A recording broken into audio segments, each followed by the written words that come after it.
निया संपूर्ण नियंत्रण अच्छी अत्यंत तत्परतार सहित आम नियंत्रण को आनीचे जो धुआं अच्छी ताकू आम बाहर कर दूचे से आम उद्यम करुचे पेसेंट मान को समस्त शिफ्ट कर दिया जाइए जो 12 जन अच्छा बेबी अच्छा से आईसीयू रे अच्छा आमको शिफ्ट करिया पड़ो न्यू नेटाल आईसीयू को सेटा स्वास्थ्य विभाग कोऑर्डिनेट करुछंती स्वास्थ्य सचिव शालिनी पंडित माननीय मुख्यमंत्री निजे घटना तदारख कर मो साथ कथा आम को निर्देश देते केमती सुरक्षित भाव पूरा ऑपरेशन सारे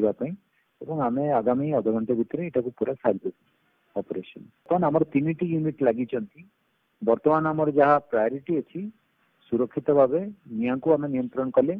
धुआं बाहर करवा एवं शिशु मान को केमती शिफ्ट करवा 12 जन जो मैंने अच्छा आईसीयू।